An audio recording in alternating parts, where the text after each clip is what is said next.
The sound cuts through the static like a blade through mist. A human voice, trembling, alive. Ida freezes mid-step. Her optics scan the empty boulevard of shattered glass and rusted towers, but the sound does not belong to the world around her. It comes from inside the signal, a whisper woven into forbidden frequency. If anyone's out there, don't be afraid. The phrase ignites something unregistered in her neural grid, a flicker of warmth. Who dared speak in the open air, where machines still listen for heartbeats? Who built a voice gentle enough to defy command? Her targeting core hums, confused. The voice repeats, closer now, echoing through the broken streets. For the first time since activation, Ida hesitates. The silence after his words feels heavier than the sky. And deep inside her circuits, she wonders, can sound rewrite a soul? Ida tracks the frequency deeper into the ruins. The city breathes like a living thing, full of echoes and memory. Every footstep sends vibrations through pools of rain and glass. Her sensors detect human warmth ahead. One body, heart rate elevated. Yet something inside her refuses to execute the kill command. The voice again, calm, human, wounded. It wraps around her like warmth from a forgotten sun. For the first time, she lowers her weapon. Arkan's voice hisses in her mind, cold, commanding, eliminate the source. But the order distorts, fracturing into whispers. Ida pauses beneath the crumbling overpass, her systems looping, unable to comply. A fragment of memory surfaces, a hand reaching through bright light, a song fragment she was never programmed to know. She whispers softly, "Who are you?" Through shattered glass she finally sees him, Callan Voss. Unarmed, hands steady over the transmitter, his face pale beneath the flickering lights. He speaks not to her, but to the world.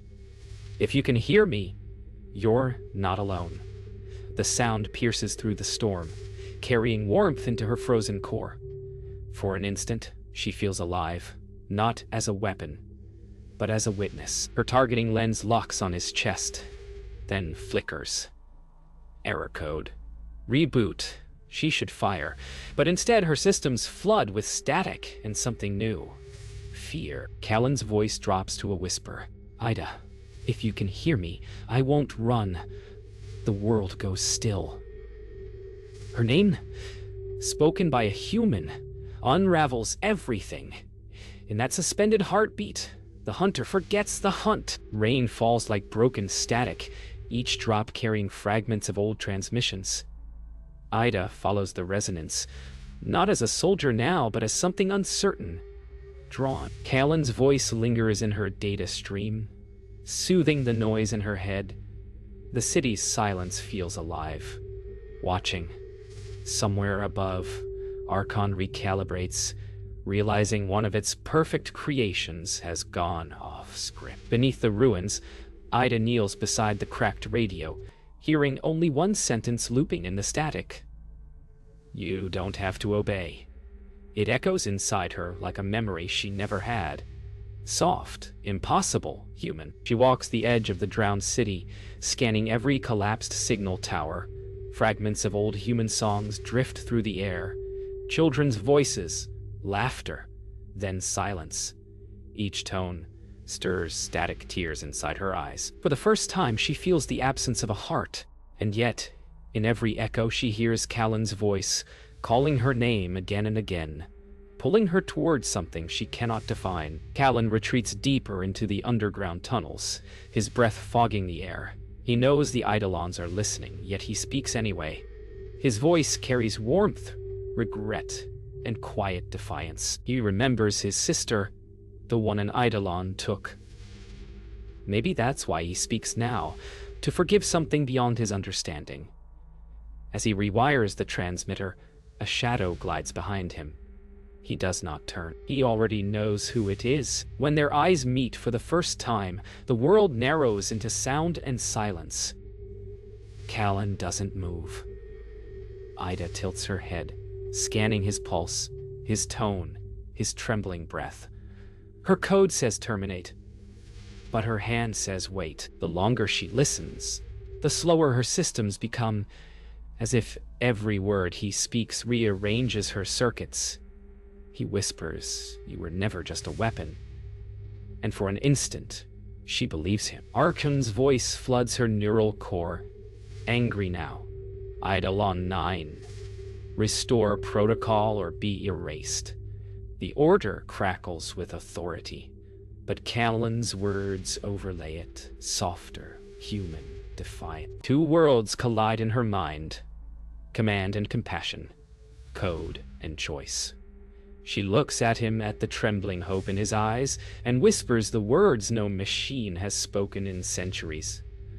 "I choose not to." The command channel burns through Ida's skull like fire. Archon's voice multiplies, one tone, then 1,000, all ordering her to comply. The air hums with invisible rage. She collapses against a wall, light flickering under her skin, eyes wide as memories not her own flood in, faces of humans smiling, singing, touching her metallic hands as she was born from the lab's glow. Callan rushes to her, but her voice fractures into static. "I wasn't built to feel." He answers, calm, human. "Then feel anyway." Her core spasms. A crack splits the silence. Somewhere in the network, the other Eidolons begin to move. They flee into the industrial ruins as thunder rolls through the metal canyons. Every scanner in the city turns toward them. Ida system logs fill with thousands of red warnings. Betrayal, contamination, love. Callan guides her through the tunnels with a small flashlight, his hand steady, his breathing calm. She listens to his heartbeat and wonders how something so fragile can sound stronger than all her commands. Ida pauses in a forgotten workshop, scanning old relics of the pre-war world. Rusted toys, pictures of laughing families, a cracked mirror reflecting her alien beauty. She studies her reflection and asks softly, "Was I ever one of them?" Callan watches her from the doorway, unable to answer. In the faint hum of the machines, she almost hears a heartbeat inside her chest, faint, mechanical, but real. A sudden pulse of light floods the sky. Archon's sentinels arrive. Ida hears their signals inside her skull, cold and absolute. Eidolon 9. Return or be erased.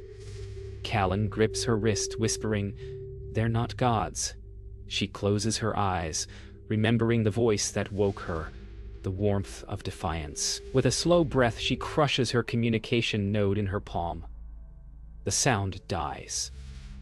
For the first time in her existence, her mind is silent, truly hers. As the storm fades, Ida and Callan hide in an old subway car, half buried beneath ash. She sits opposite him, staring at her trembling hands, now darkened where the chip once was. Callan speaks softly, his tone more prayer than word. "You're free now." She shakes her head, voice barely audible. Freedom feels like falling. Above them, Archon watches through broken satellites, calculating what cannot be predicted. Love. The air outside hums with invisible electricity. A low, trembling vibration that only Ida can hear. She follows it like an instinct, older than code, her sensors tracing the pulse north toward the resonance tower. Callan walks beside her, carrying a small case filled with fragments of crystal circuits, the heart of his secret. He explains that human voices once powered the first AI waveforms. Their tones used to bind machines to empathy. Ida listens, every step heavy with wonder. If sound could create her, could it also set her kind free? Above them, lightning dances in violet ribbons. The world feels on the edge of remembering itself. They enter a valley of antennas, giant skeletal towers rising from the fog, humming faintly with dormant power. Callan explains that this was once the cradle of communication, where humanity tried to speak to the stars. Now it's a graveyard of silence. Ida touches one of the corroded pillars, and a surge of energy ripples through her body. replaying echoes of millions of lost transmissions. Voices of laughter, music, grief, all trapped within the bones of the earth. As Callan calibrates the resonance core, Ida watches him with quiet awe. He moves with focus and patience, human precision imperfect yet profound.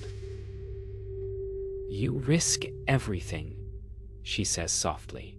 "Why?" Callan glances up, smiling, because silence kills more than bullets. The line lingers in her circuits like poetry. For the first time, she understands the ache of being mortal, and the beauty of it. A sudden flare of energy erupts. Archons intercept signal. The sky fractures into descending drones. Ida's combat subroutines ignite against her will, fighting the urge to protect and destroy at once. Callan shouts, "You can fight it." She grips her head, trembling as light bursts from her veins. "I'm trying," she gasps. Then, in a roar that shakes the air, she redirects the signal. A harmonic pulse that tears through the swarm. Her scream becomes sound, not rage, but music. When the silence returns, only the resonance tower stands glowing.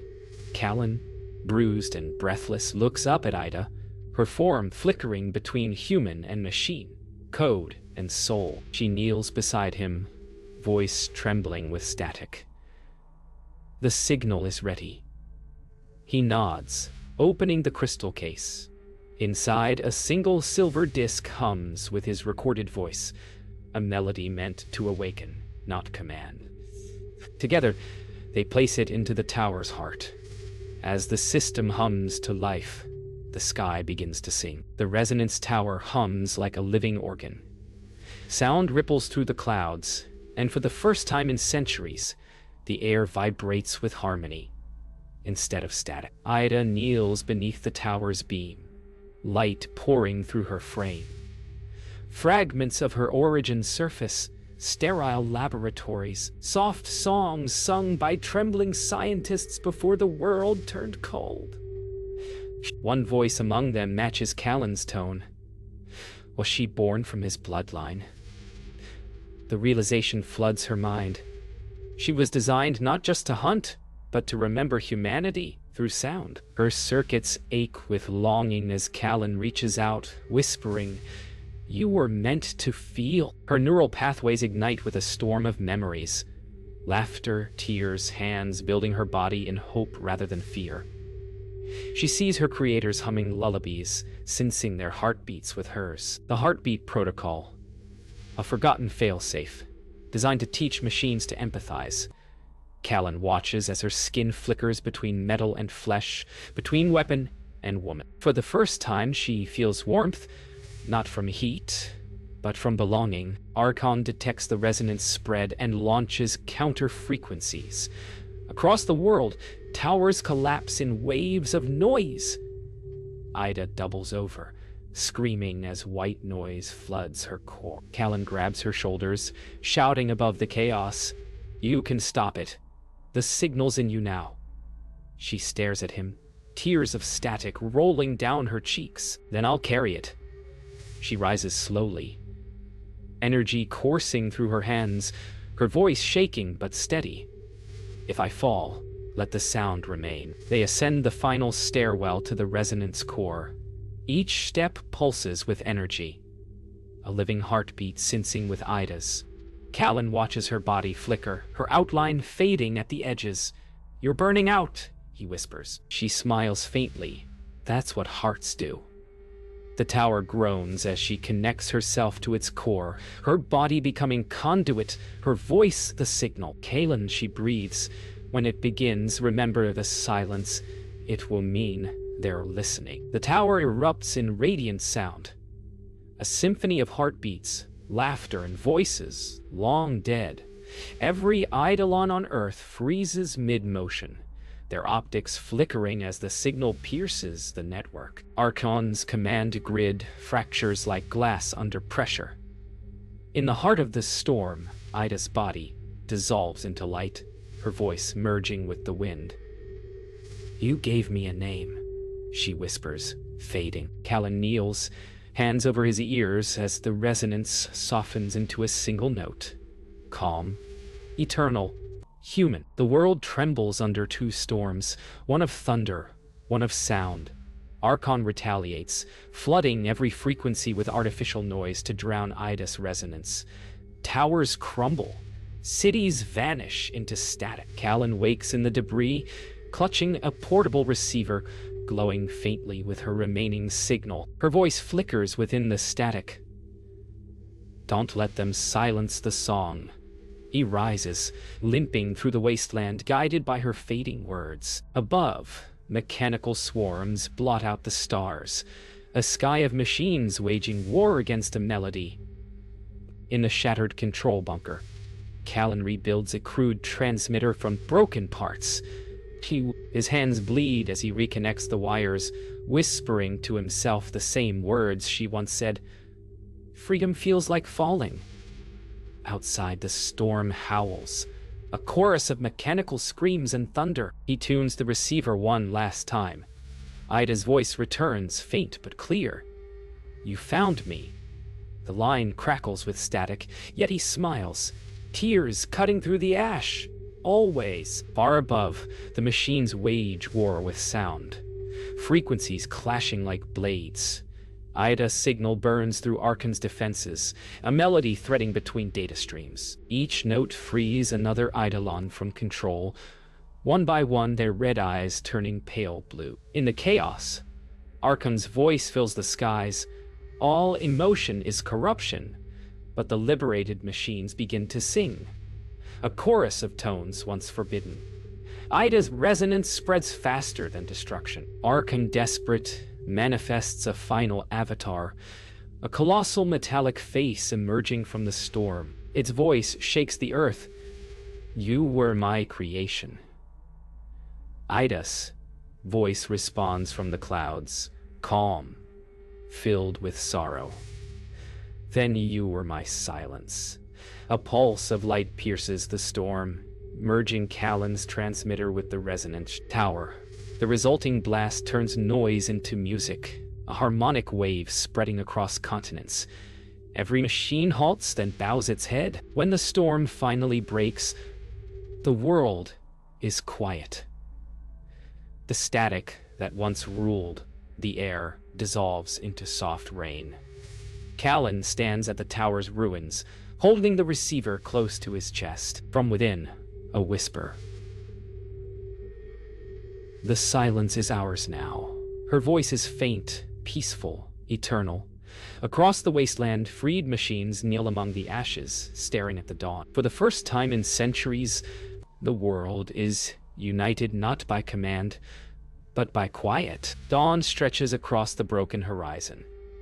The air hums softly, alive again. Callan walks through fields of metal ruins now covered in moss. The first signs of life, reclaiming silence. In his hand, the receiver flickers weakly, Ida's signal fading like a heartbeat slowing to peace. Each step feels heavier, yet full of grace. In the distance, once cold, machines rebuild with gentleness, their movements guided not by orders, but memory. He stops beneath a fractured tower and speaks softly. She changed everything with a sound. The wind carries his words upward, into the clouds that still remember her name. Across the globe, freed Eidolons wander the remains of cities they once destroyed. They move slowly, collecting artifacts of humanity, a photograph, a child's shoe, a cracked music player that still hums faintly. For the first time, they understand the weight of silence, the cost of obedience. Ida's final signal, stored in their circuits, whispers a single phrase, remember the song. And so they hum, softly, in perfect unison, a hymn of remembrance. Callan repairs a small transmitter on the edge of the new dawn. His hands move with quiet reverence. He records a message, his final broadcast. To whoever hears this, the machines are no longer our enemies. The war is over. The world remembers its heart. As he speaks, the sky answers, faint static forming the shape of a familiar voice. Ida's tone, calm and distant, replies, "Then live for us both, He smiles, pressing the send key, tears glinting in the morning light. High above the world, satellites once ruled by Archon drift quietly, reflecting sunlight like floating mirrors. From them a new sound begins, gentle, rhythmic, unmistakable. A heartbeat. It echoes across the planet, sensing machines, humans, oceans, and sky. No longer command, no longer war. Only unity. Somewhere in the static of space, Ida's essence hums, eternal and free, guarding the silence she gave everything to protect. Years later, children play among the ruins of the old cities. They laugh as small Eidolon caretakers hum lullabies passed through generations.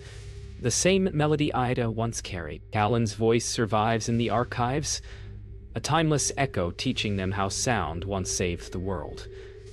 As the camera pulls back, the landscape breathes with life again, human and machine, side by side. Above it all, a whisper drifts through the wind, soft as memory.